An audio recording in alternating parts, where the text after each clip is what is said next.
Alright, so today we're talking about Shallow Hal. Let's get right into it.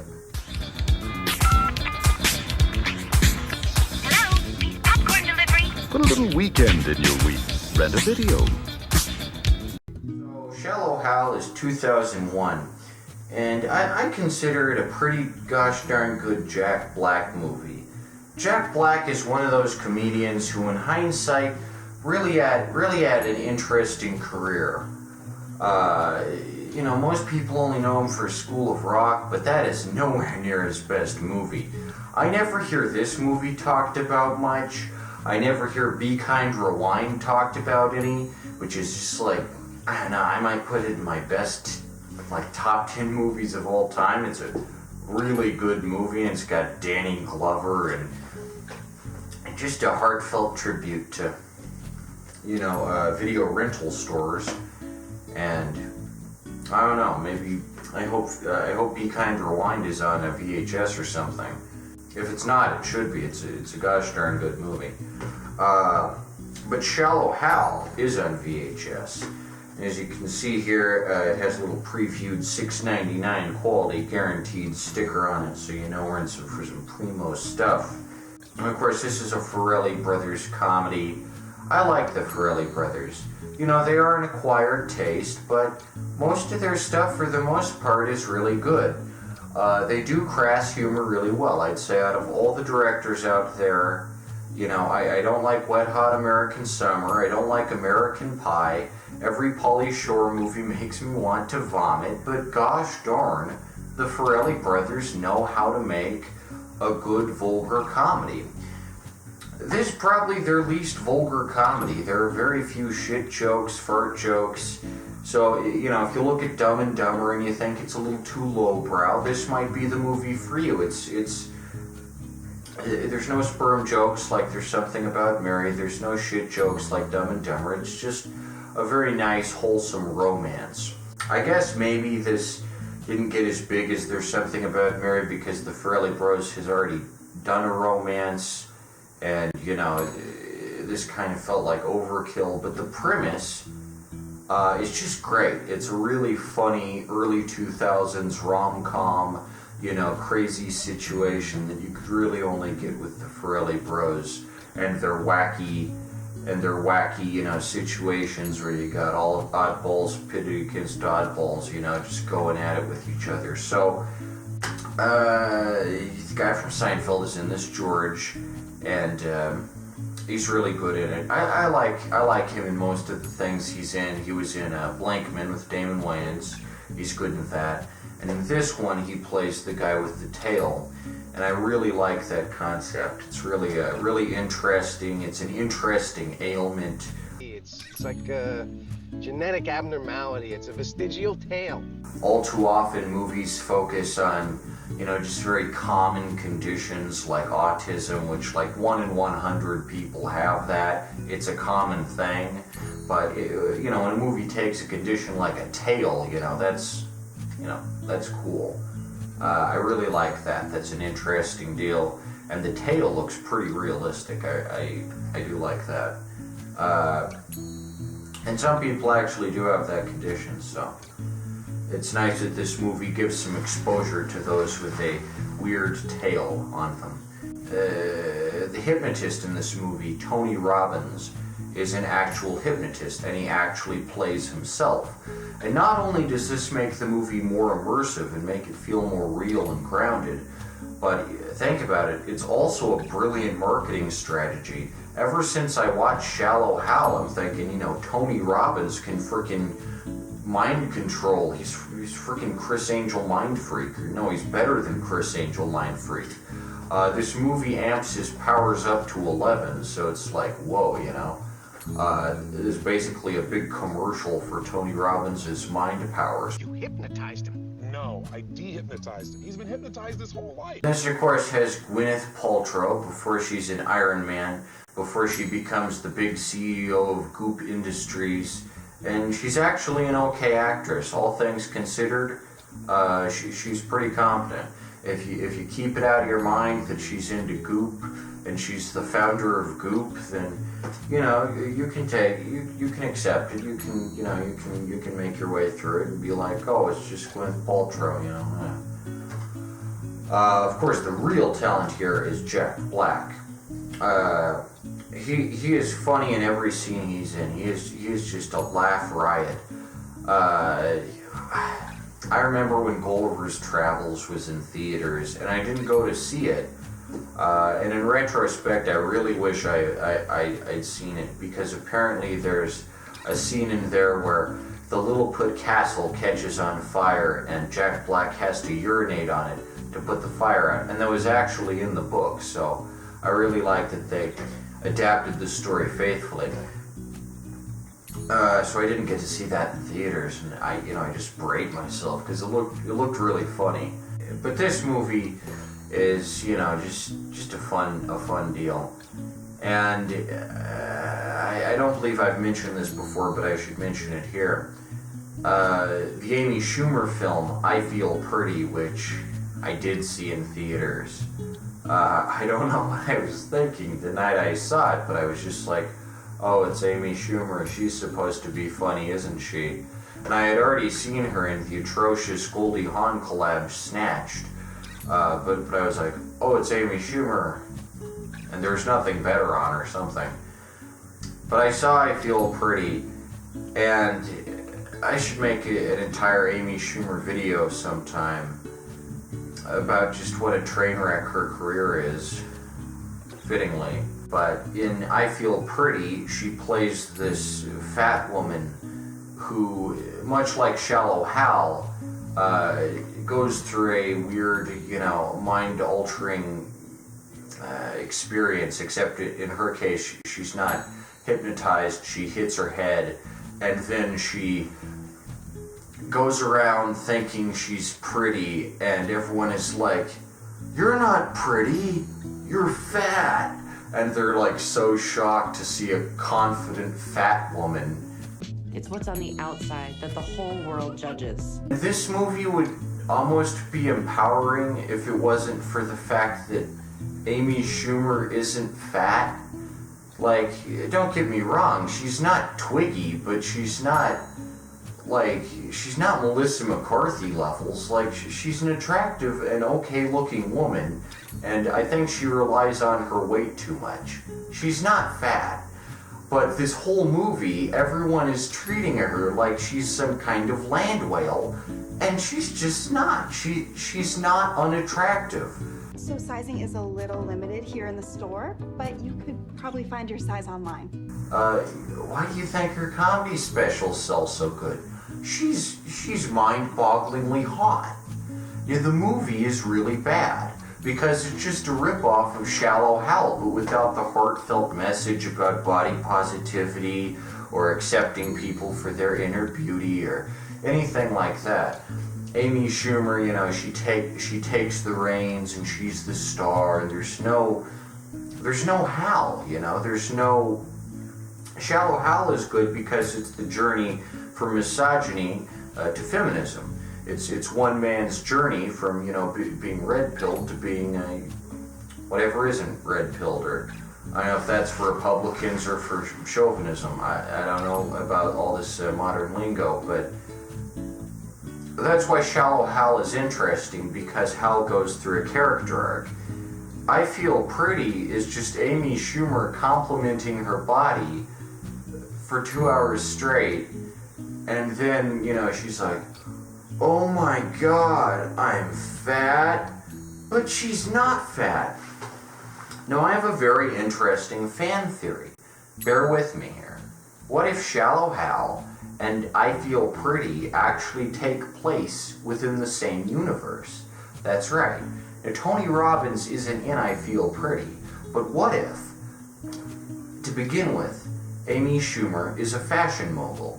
Because when she hits her head in the movie and, gets into the fashion industry, she seems relatively accustomed to it, like she knows what she's doing. So what if, to begin with, she was a fashion model, and then one day she runs into Tony Robbins, and he hypnotizes her to think that she's fat, because, say she's Amy Schumer and she's egotistical and talks about how great she is and how funny she is and how charming she is. So Tony Robbins gets sick of it, and he hypnotizes her to think that she's fat. And that's where I feel Pretty starts off. And then when she hits her head, she's not brain damaged. She's just going back to the state she was originally at.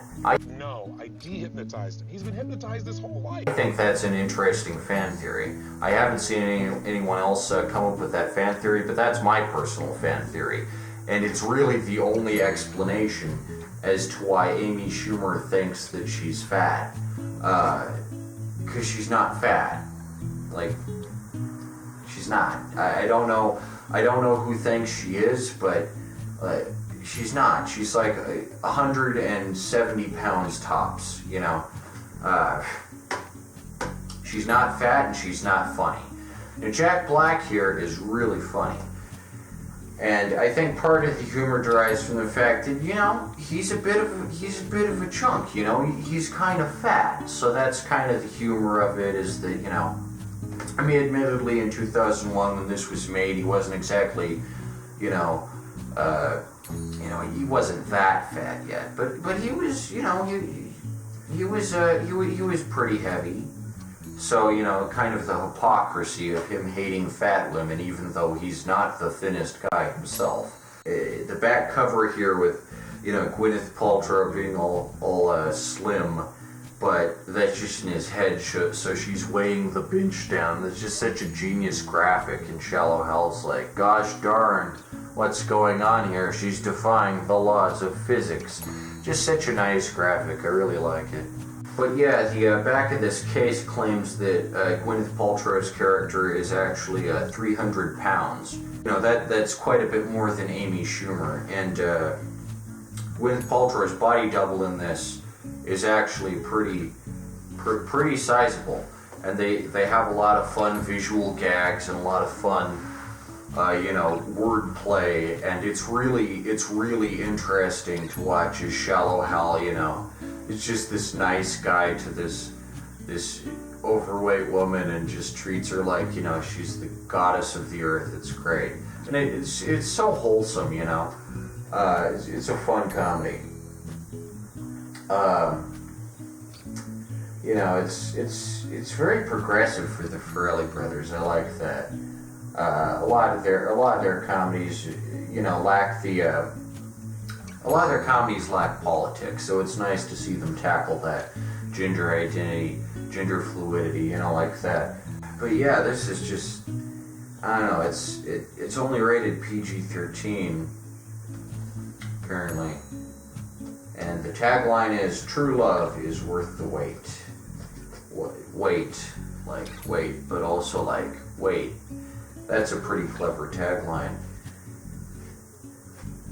And of course, the opening sequence is very nice, where Hal's dad dies and then the flat line turns into the opening credits. That's a really smart way to start a movie off. Never, ever settle for average. Yes, sir. And most of the humor derives from the fact that what Hal is seeing is, this hot, young Gwyneth Paltrow with this excellent body, and everyone else sees, this 300-pound woman with, this charitable attitude and this altruistic nature, and she's just with Hal because she's like, man, I found an excellent guy. And then George from Seinfeld is like, Hal, she's big, and Hal has to come to terms with that and understand that it doesn't matter that she's so big because she's a nice woman. Just what an excellent comedy.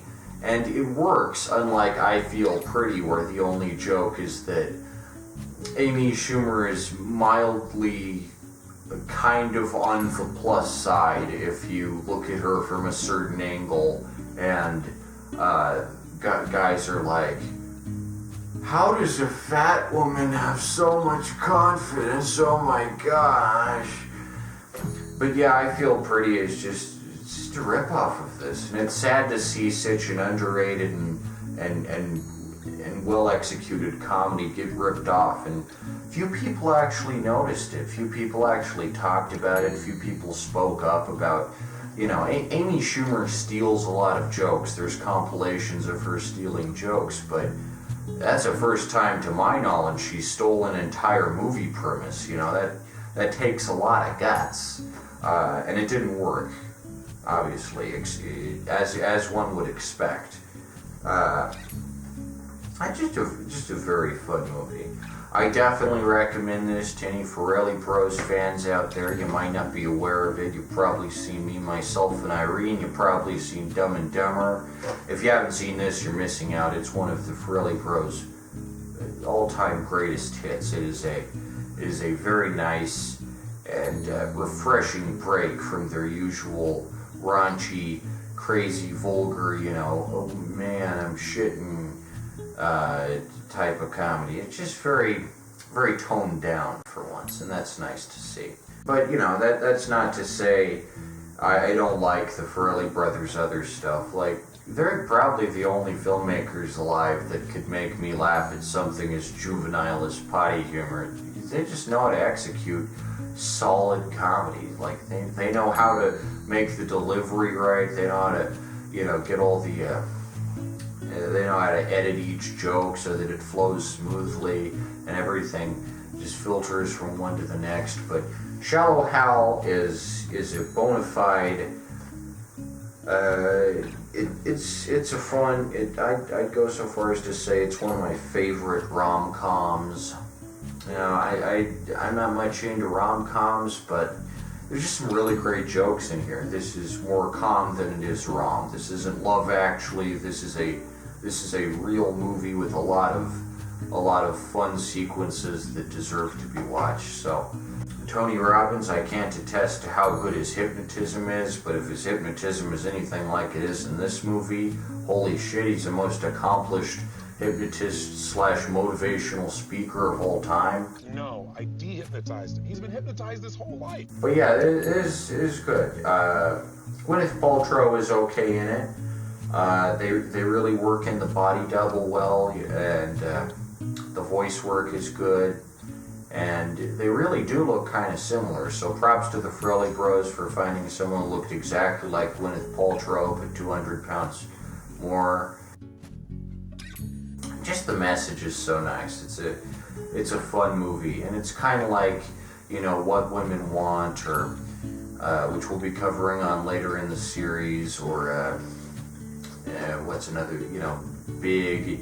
There's a lot of comedies that involve a character being altered in some way to have their perspective shift around, and that's a fun premise, and it usually works really well. But that said, this is Shallow Hal, and I'm going to give this 5 stars. It deserves 5 stars. It is one of Jack Black's best films.